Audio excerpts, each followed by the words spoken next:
Meus queridos irmãos, quando nós observamos a história da igreja, ela é marcada por muitas angústias, muitas aflições. Quando nós olhamos para a igreja ao longo dos séculos, o que nós temos visto é a igreja sofrer. Isso desde o período do Novo Testamento, quando nós já temos o martírio de Estevão, quando nós temos o martírio de Tiago, quando nós temos irmãos nossos, depois desse período de início da igreja, sofrendo perseguição, sendo queimado vivo, nós observamos que a igreja durante toda a história foi marcada por momentos de perseguição. Esses dias mesmo, esta semana, melhor dizendo, eu estava observando o Facebook, estava a notícia de um pastor na África do Sul, que foi encontrado queimado vivo com as mãos amarradas por conta de perseguição.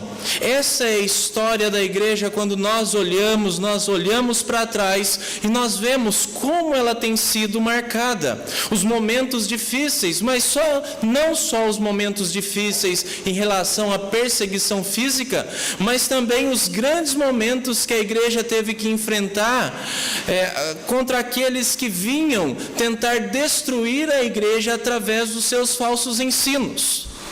Ou através, como nós vimos aqui, desse sistema mundano que peleja, que é contra a igreja, essa inimizade que é clara do mundo contra a igreja. Por vezes a igreja se viu diante de falsos profetas, tendo que lidar com isso, pois senão a verdade estava sendo atacada e talvez assim a igreja seria destruída.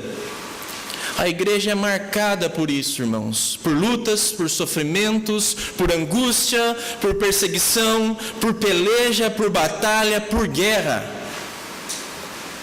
E por vezes, irmãos, existem pessoas que chegam a dizer que a igreja vai acabar, que a igreja vai ser destruída, que a igreja tem os seus dias contados. Mas quando nós observamos e olhamos para a nossa época, depois de 2000 anos de história, nós vemos a igreja continuando a existir. E talvez a pergunta que surge em nosso coração é: por que tanta oposição? Por que a igreja sofre do jeito que sofre?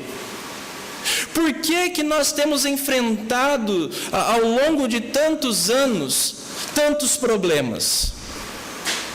E mais ainda, irmãos, por que a igreja ainda não foi destruída? Tudo coopera para que a igreja seja destruída.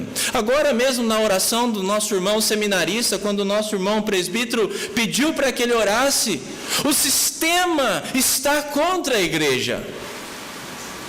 A questão é, por que a igreja continua a existir? Por que você ainda se reúne aqui como igreja do Senhor? Diante de tanta opressão, é quase que impossível estarmos vivos ainda, irmãos, como igreja do Senhor. E como estamos? Essas perguntas, elas são respondidas pelo apóstolo João no capítulo 12 de Apocalipse. Tanto o porquê de tanta inimizade, como também o porquê ainda continuamos vivos como igreja do Senhor, ainda estamos e temos a certeza que ainda permaneceremos por muito tempo. Abra sua Bíblia então no capítulo 12 de Apocalipse. E nós veremos a razão, a causa da igreja ainda continuar vencedora como ela é. Embora muitas vezes nós tenhamos a impressão que a igreja está desaparecendo, que não há mais fiéis, como foi no caso de Elias, ainda assim, a igreja continua a existir. E João então, ele nos esclarece isto, quando ele diz que ele observou um sinal, uma mulher esplendorosa, uma mulher majestosa, uma mulher gloriosa. E essa mulher, irmãos, é a igreja do Senhor que João vê. João vê a igreja do Senhor, mas não a igreja como nós estamos acostumados a ver. Essa igreja que luta, essa igreja que ora, passa por tantos problemas, que muitas vezes nós pensamos que ela há de desaparecer. João vê a igreja gloriosa, como Deus a vê. Os irmãos observem que isso é uma visão cheia de simbolismo, mas o que João vê é uma mulher vencedora, uma mulher gloriosa, a igreja do Senhor. Como Deus a observa, do mesmo jeito que nós temos no capítulo 19 de Apocalipse, quando então há as bodas do Cordeiro, quando a noiva do Senhor encontra o seu esposo. E assim, a gloriosa igreja está junta do seu noivo. Observe o que o texto nos diz. Viu-se grande sinal no céu, a saber, uma mulher vestida de sol, com a lua debaixo dos pés e uma coroa de 12 estrelas na cabeça, que achando-se grávida, grita com as dores de parto, sofrendo tormentos para dar à luz. Esta é a visão inicial de João. Uma mulher descrita de forma gloriosa, que se acha grávida, sofrendo com as dores de parto, pronta para dar à luz. Mas observem a outra visão de João, o outro sinal. E ele diz: viu-se também outro sinal no céu, eis um dragão, grande, vermelho, com 7 cabeças, 10 chifres, e nas cabeças 7 diademas. Observe que o dragão também, que é descrito por João, esta visão que ele tem, é um dragão feroz, um dragão imponente, um dragão assustador. E João passa a descrever o quão grande é esse dragão quando ele diz: a sua cauda arrastava a terça parte das estrelas do céu, as quais lançou para a terra, e o dragão se deteve em frente da mulher, que estava para dar à luz, a fim de lhe devorar o filho quando nascesse. Talvez se os nossos pequeninos estivessem aqui, eles não iriam dormir à noite. Imagine a cena, irmãos. Uma mulher está grávida, uma mulher majestosa, gloriosa, mas diante dela também há um dragão forte, imponente, feroz, pronto para devorar o filho que haveria de nascer. Esta é a cena descrita neste primeiro momento. No entanto, observe o que João nos diz no versículo 6: nasceu-lhe, pois, um filho varão, que há de reger todas as nações com cetro de ferro. O que João está nos dizendo aqui é que esse filho que a mulher estava esperando é o próprio Senhor Jesus Cristo, o rei que rege com cetro de ferro. É este menino que o dragão quer devorar. E talvez agora você entenda o texto de abertura, quando nós lemos sobre a inimizade entre a semente da mulher e a serpente. A serpente está pronta para devorar a semente da mulher. Essa inimizade que foi anunciada lá em Gênesis é descrita aqui neste texto.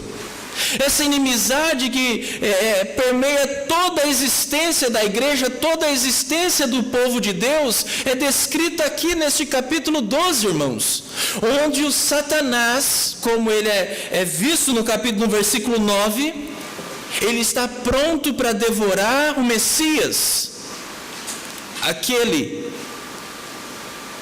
que é o Rei dos Reis e Senhor dos Senhores.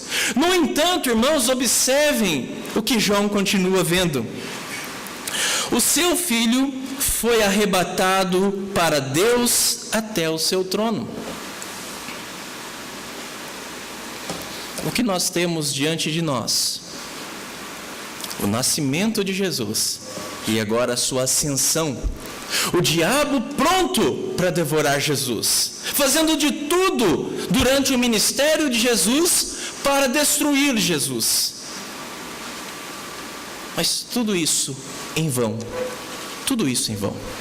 O texto continua nos dizendo: a mulher, porém, fugiu para o deserto, onde lhe havia Deus preparado lugar para que nele a sustentem durante 1260 dias. O que nós temos então, irmãos? A mulher, o dragão, o filho é arrebatado para o seu trono, onde ele reina. E nós temos a mulher que foi para o deserto, porque ali Deus havia preparado um lugar para ela, para que ela fosse sustentada por toda esta presente era, os 1260 dias, simbolizando aqui toda a nossa existência, toda a existência da igreja. E ali ela está guardada, protegida. Mas o texto continua nos dizendo, e o que o texto nos diz que é importantíssimo. João observa agora uma batalha, irmãos. Houve peleja no céu, Miguel e os seus anjos pelejaram contra o dragão, também pelejaram o dragão e seus anjos, todavia não prevaleceram, nem mais se achou no céu o lugar deles. E foi expulso o dragão, o grande dragão, a antiga serpente, que se chama Diabo e Satanás, o sedutor de todo o mundo. Sim, foi atirado para a terra e com ele os seus anjos. Então, João ouve algo fantástico. Ouvi grande voz do céu, proclamando: agora veio a salvação, o poder, o reino do nosso Deus e a autoridade do seu Cristo, pois foi expulso o acusador de nossos irmãos, o mesmo que os acusa de dia e de noite diante do nosso Deus. Eles, pois, o venceram por causa do sangue do Cordeiro e por causa da palavra do testemunho que deram, e mesmo em face da morte não amaram a própria vida. Por isso, festejai, ó céus, e vós, os que neles habitais. Ai da terra e do mar, pois o diabo desceu até vós, cheio de grande cólera, sabendo que pouco tempo lhe resta. O diabo está furioso, irmãos. Ele tentou devorar o menino, não conseguiu. Pelejou contra Miguel e seus anjos, não conseguiu. Perdeu o seu poder de acusar os irmãos. E agora ele se vê então cheio de cólera. E João diz que a terra deveria lamentar, porque o diabo iria atacar. E é isso que nós vamos ver agora a partir do 13. Como esse dragão, cheio de cólera, ataca a mulher que simboliza a igreja. Como o dragão, tão furioso e tão grande, vai guerrear, perseguir a mulher que acabou de dar à luz a um filho. Mas nós também observaremos como essa mulher vence o dragão. Como essa mulher consegue sair vitoriosa. Mesmo o dragão, sendo tão feroz, tão grande, tão poderoso, a mulher sai ilesa, vitoriosa. Como que ela sai vitoriosa? É isso que nós veremos. Por causa do que ela sai vitoriosa? Observe o versículo 13, irmãos. Olha o que nos diz. Quando, pois, o dragão se viu atirado para a terra, perseguiu a mulher que dera à luz o filho varão. É interessante que até então nós não ouvimos nada a respeito de que o dragão havia perseguido a mulher. Até então a cena estava sendo descrita como a inimizade, a tentativa do dragão de devorar o descendente da mulher, Jesus Cristo. Até então nós vimos a batalha que aconteceu entre Miguel e o dragão. Mas agora a cena muda. E o dragão então, cheio de cólera, porque ele perdeu os seus privilégios, porque o dragão perdeu o seu poder de acusar os irmãos. Os irmãos se lembram quando Jó, na história de Jó, nos primeiros capítulos, o diabo então está ali diante de Deus. Deus fala com o diabo e ele diz, o Senhor Deus diz para o diabo: você observou o meu servo Jó? Como ele é fiel, como ele é íntegro? E o diabo, ele vai e faz o quê? Acusa Jó. Quer dizer que Jó só é fiel porque é interesseiro. E Deus diz: não. É esse tipo de acusação aqui, irmãos. Acusar os pecados dos crentes. É isso que o diabo não tem mais poder para fazer. Porque ele perdeu esse direito no momento em que Jesus venceu ele na cruz. Por que a mulher então consegue ser vitoriosa mesmo diante de um inimigo tão poderoso? Porque ele já é um inimigo derrotado, irmãos. Porque quando o Senhor Jesus Cristo morreu naquela cruz, ali marcou a derrota do nosso inimigo. Naquele momento que o Senhor Jesus Cristo o destruiu na cruz, através da sua morte, o inimigo foi derrotado. É isso que nós vemos em Hebreus capítulo 2, versículo 14. Abra sua Bíblia, por favor.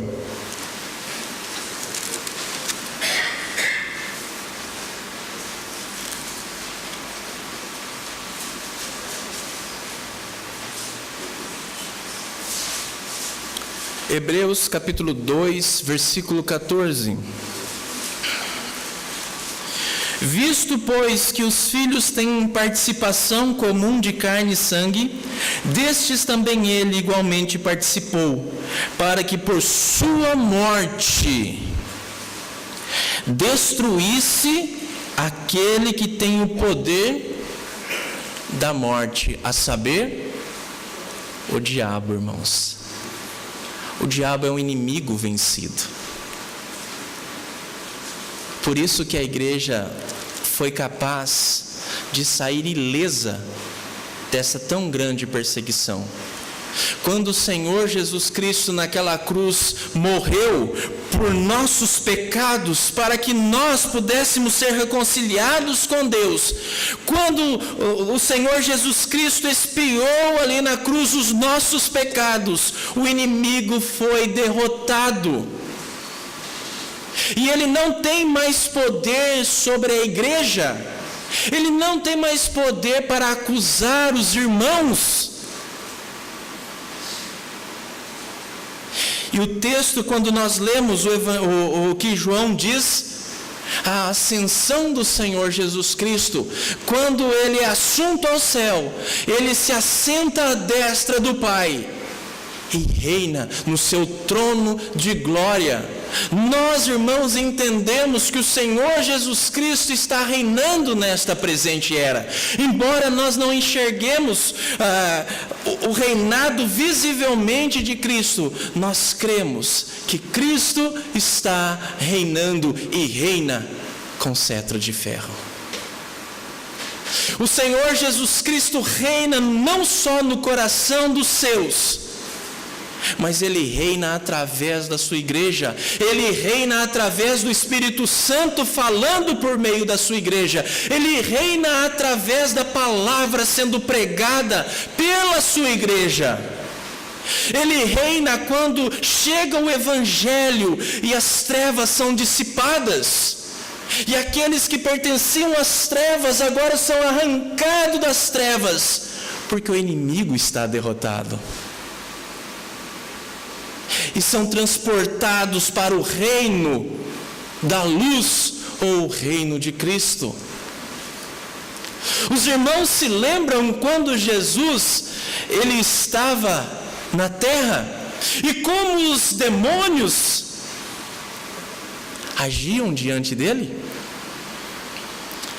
Era uma marca que o reino de Cristo havia chegado, porque os demônios se submetiam, mas sem nenhum tipo de resistência, porque quando o rei chega, irmãos, quando o rei chega, todos os outros se calam e todos os outros se curvam diante do rei. Este é um inimigo vencido. É isso que nós temos aqui. Quando, pois, o dragão se viu atirado para a terra, perseguiu a mulher que dera à luz o filho. O fato dele se ver atirado é a marca de sua derrota. Claro que nós não precisamos entender isso aqui de forma literal, mas sim que o diabo perdeu o seu poder, perdeu o seu poder de dominador, de acusador, de enganador, como nós vemos no próprio capítulo 20 de Apocalipse. Então a igreja vence o inimigo, a mulher vence o dragão, porque ele já é um inimigo derrotado. Observe o 14 em diante, irmãos. E foram dadas à mulher as 2 asas da grande águia, para que voasse até o deserto, ao seu lugar, aí onde é sustentada durante um tempos e metade de um tempo, fora da vista da serpente. Então a serpente arrojou da sua boca atrás da mulher água, como um rio, a fim de fazer com que ela fosse arrebatada pelo rio. A terra, porém, socorreu a mulher. A terra abriu a boca e engoliu o rio que o dragão tinha arrojado de sua boca. O dragão persegue a mulher, mas Deus a preserva e a sustenta. Observe, irmãos, que o dragão, agora muito irado, persegue a mulher e tenta de todas as formas destruí-la, mas todas as tentativas do dragão são em vão. E por que são em vão? Porque o próprio Senhor Deus protege e sustenta a igreja. Por que a igreja ainda continua existindo, irmãos? Porque o próprio Deus continua sustentando a sua igreja. Às vezes, nós temos a impressão que existem 2 forças iguais: o diabo e Deus. E são, assim, os dois, uma peleja, uma guerra, que ora o diabo está vencendo, ora Deus está vencendo, e nós não sabemos quem vai ganhar essa luta. Às vezes parece que a visão que nós temos é uma visão de filme de terror, de uma série qualquer que nós assistimos na televisão, onde o mal e o bem estão ali se degladiando e nós não sabemos quem vai vencer. Mas essa não é a nossa fé, irmãos. Essa não é a nossa crença. Esse não é o nosso Deus. Em todos esses momentos que o diabo, o dragão, ataca a igreja, em nenhum momento nós vemos aqui, um ataque que chegasse a ferir a igreja, essa igreja gloriosa. Em nenhum momento nós vemos um ataque que pudesse fazer um arranhão na igreja. E por quê? Porque em todos os momentos Deus estava protegendo a igreja. Você pode perguntar, mas nós nem temos Deus falando aqui? Mas eu quero fazer com que você entenda, através de alguns textos do Velho Testamento, em paralelos com esse texto aqui, como Deus se utilizou dessas mesmas figuras para proteger o seu povo. Abra sua Bíblia, por favor, em Êxodo 19:4.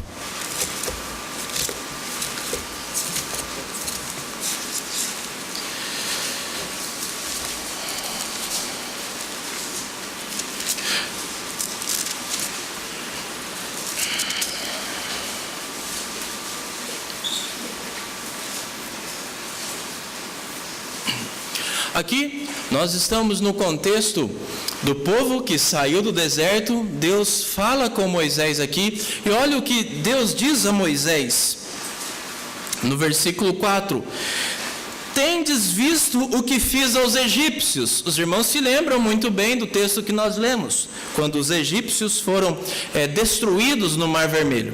É a isso que Deus está se referindo. Tendes visto o que fiz aos egípcios, como vos levei, falando agora ao povo, sobre as asas de águia, e vos cheguei a mim.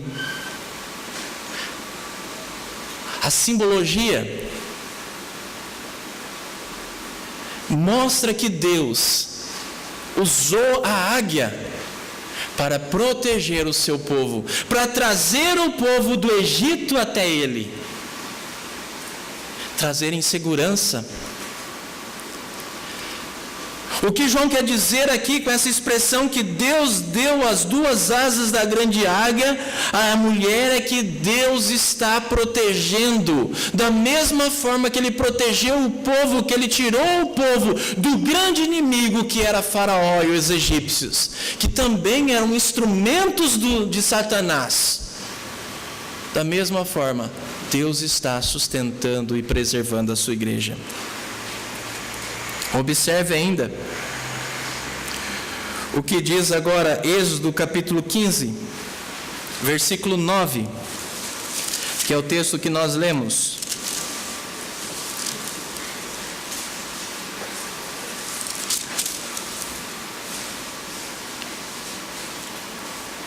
Olha o que os egípcios diziam.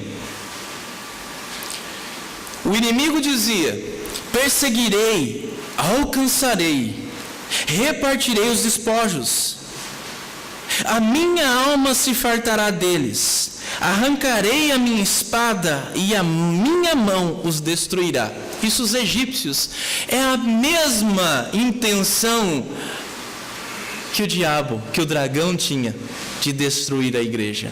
E observem o que diz o versículo 12: estendeste a tua destra e a terra os tragou. Observem o que o texto diz, irmãos, no versículo 16: a terra, porém, socorreu a mulher, e a terra abriu a boca e engoliu o rio que o dragão tinha arrojado de sua boca. Naquele momento, a imagem que nós temos é da terra engolindo os egípcios, aqueles que queriam devorar o povo. O que nós temos agora? O dragão, ele lança um jato de água, um dilúvio, para arrastar, para destruir a igreja. E o que nós temos? A terra engolindo ou tragando da mesma forma, irmãos. Em ambos os casos, o que nós vemos? A proteção, o sustento de Deus. Diante de toda a tentativa do inimigo, seja naquele momento através dos egípcios, seja agora descrevendo o próprio dragão, o que nós vemos? Em ambos os casos, irmãos, os planos do inimigo sendo frustrados pela ação poderosa de Deus. Deus é tão poderoso que usa até mesmo a terra para socorrer o seu povo. Porque a criação é a criação de Deus, irmãos. Está a serviço de Deus. E assim a igreja, a mulher sai ilesa. E é interessante, irmãos, que nós temos aqui essa perseguição contra a mulher. Nós vemos o diabo tentando de todas as formas destruir a mulher. Nós vemos que Deus concede asas a essa mulher para que ela vá ao deserto, para que ali ela seja protegida durante esses 1260 dias. E sabe o que está acontecendo em Apocalipse durante esses 1260 dias, irmãos? durante esses 1260 dias. Observe o versículo 3 do capítulo 11. O texto aqui se refere a duas testemunhas que os comentaristas, que os teólogos têm entendido como sendo a igreja. E olha o que a igreja tem que fazer durante esses 1260 dias.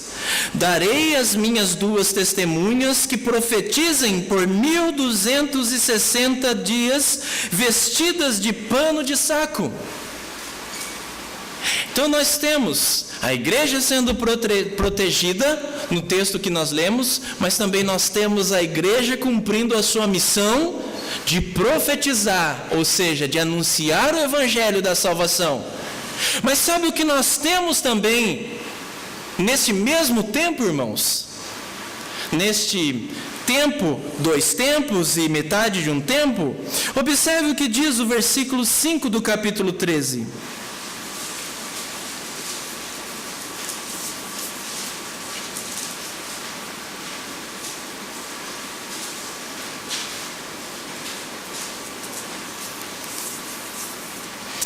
Foi-lhe dada uma boca que proferia arrogância e blasfêmia, e autoridade para agir 42 meses, ou seja, 1260 dias.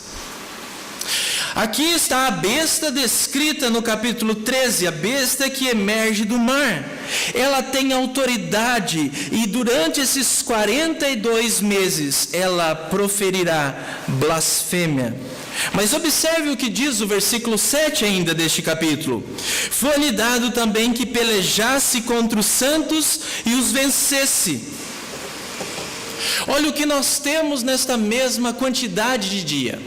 Nós temos a besta que blasfema contra Deus, nós temos a besta perseguindo a igreja e vencendo muitos santos, e nós temos também a igreja pregando o evangelho, e nós temos em tudo isso o nosso texto. E o que o nosso texto diz?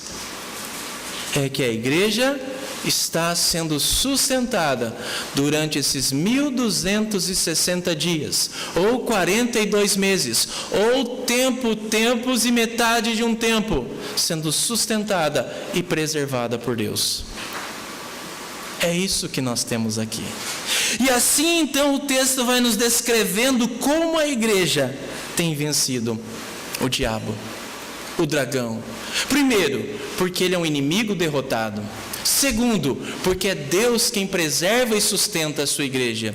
E terceiro, irmãos, por conta do testemunho da igreja. Olha o que diz o versículo 17. Irou-se o dragão contra a mulher e foi pelejar com os restantes da sua descendência, os que guardam os mandamentos de Deus e têm o testemunho de Jesus. O que caracteriza a igreja, irmãos, são essas duas palavrinhas que nós temos aqui no versículo 17. Os que guardam o mandamento, guardar, e os que guardam o testemunho. Os que guardam os mandamentos de Deus são aqueles que nós temos em 1 João, são aqueles que amam a Jesus Cristo. São aqueles que conhecem a Jesus Cristo. São aqueles que têm um relacionamento com o Senhor Jesus Cristo. Ou seja, são aqueles que pertencem à verdadeira igreja de Cristo. São aqueles que são membros dessa igreja gloriosa que é descrita até então. Mas uma outra característica desses membros é que eles guardam o testemunho de Jesus. E aqui em Apocalipse o testemunho de Jesus é muito precioso, irmãos. Observem por que João estava preso na ilha de Patmos, ou exilado, como alguns gostam de dizer. Abra sua Bíblia em Apocalipse capítulo 1, versículo 9.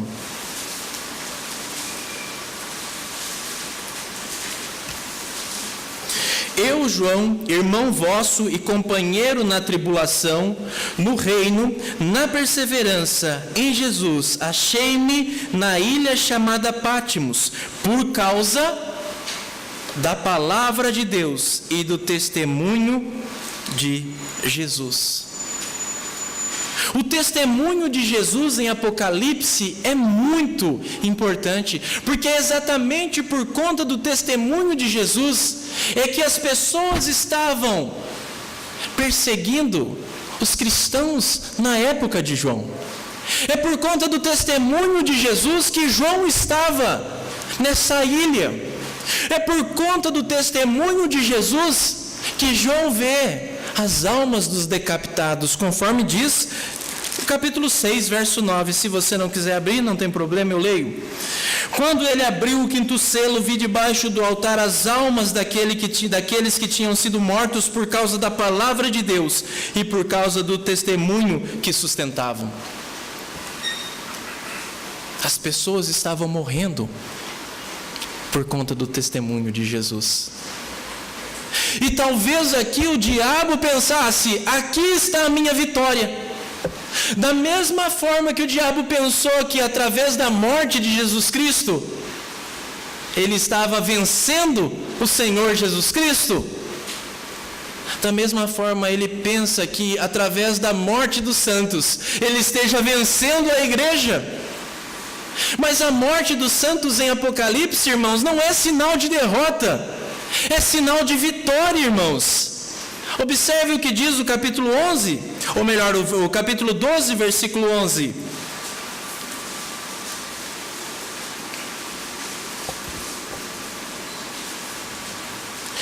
Eles, pois, se referindo aos irmãos, aqueles que guardam os testemunhos, eles, pois, o venceram por causa do sangue do Cordeiro, o Cordeiro que foi morto, o Cordeiro que está sentado no trono reinando.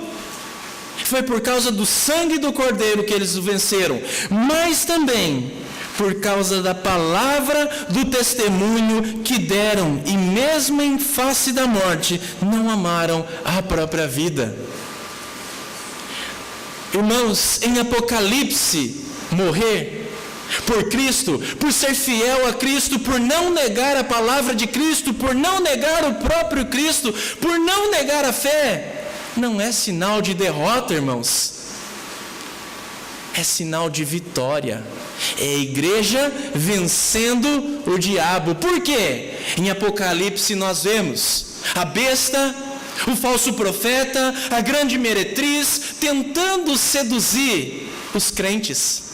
Enquanto todos estão adorando a besta, o diabo, o dragão, seja lá quem for, aqueles que são fiéis, eles dizem: nós não vamos adorar, nós não vamos nos render. Nós amamos mais a Cristo do que a nossa própria vida. E estes que perseveram são os vitoriosos, irmãos. Da mesma forma que o diabo queria destruir o Senhor Jesus Cristo, ele quer destruir a igreja. E ele pensa que indo atrás dos membros dessa igreja que sofre, dessa igreja que milita, dessa igreja que tem sim os seus membros mortos, que tem seus membros queimados em fogueira, que tem os seus membros decapitados, como foi o próprio João Batista, ele pensa que indo atrás destes membros e os torturando, ele vai fazer com que a igreja seja derrotada. Mas a igreja nunca é derrotada, irmãos, por causa da vitória do Senhor Jesus Cristo. Porque nós, irmãos, já somos vitoriosos em Cristo Jesus. Porque a igreja já é vitoriosa em Cristo Jesus, irmãos. E aqueles irmãos que estavam sofrendo por causa do testemunho, seja o sofrimento que vinha do imperador, seja porque aqueles irmãos que eram fiéis, eles tinham problemas, eles perdiam seus empregos, eles eram acusados, eram blasfemados, eram escarnecidos. Mas eles eram fiéis, irmãos, do testemunho. E para esses irmãos que João escreve, olha, vocês já são vitoriosos em Cristo Jesus, e tudo que o diabo faça para tentar destruir a igreja, tudo vai ser em vão, porque ele já está derrotado em Cristo Jesus. É só uma questão de tempo, e de pouco tempo, para que isso seja consumado, para que todos os olhos vejam. E aqueles irmãos com certeza foram consolados, encorajados a manterem firmes no testemunho cristão.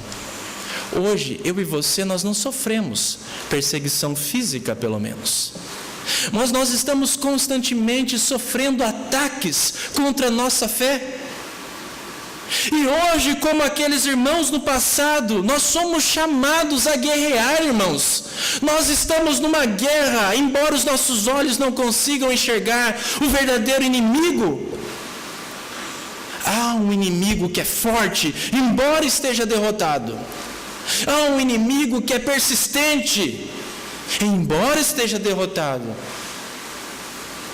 Mas Deus concede a graça dele, através dos meios de graça que nós temos, através da armadura que Ele nos dá, para resistirmos firmes, mesmo que percamos os nossos empregos, percamos as nossas famílias, percamos até as nossas vidas. Mesmo que isso aconteça, Deus nos dá graça para nós ficarmos firmes e perseverantes. Diante disso, irmãos, cabe a mim e a você não nos envergonharmos do Evangelho de Jesus Cristo. Cabe a mim e a você não nos intimidarmos com as ameaças que o mundo tem feito contra a igreja. Cabe a mim e a você nos levantarmos, porque nós já somos vitoriosos em Cristo Jesus, e batalharmos pela fé que foi entregue uma vez por todas aos santos, irmãos. Nós não podemos nos acovardar diante dos ataques dos inimigos, mesmo que custe a nossa vida. Nós não podemos nos calar, irmãos. Nós precisamos pedir graça de Deus para que a nossa fé seja fortalecida, irmãos, para que nós deixemos de ser medrosos e covardes. Enquanto tem irmãos nossos morrendo por aí, nós somos incapazes, irmãos, de nos manter firmes na nossa postura, porque nós falamos: o que o rapaz vai pensar de mim? O que aquela menina vai dizer de mim? O que o patrão vai dizer de mim? O que as pessoas vão dizer de mim? Irmãos, nós estamos comemorando os 500 anos da Reforma. Foi por conta de irmãos como esses, que não amaram a sua própria vida, é que hoje nós podemos comemorar. E hoje a igreja do século 21 talvez seja uma das mais covardes de todas as épocas, sendo que nós já somos vencedores, irmãos. Nós nos esquecemos que nós estamos numa batalha. Nós achamos que nós estamos no playground, brincando de ser igreja. Que Deus tenha misericórdia da nossa vida.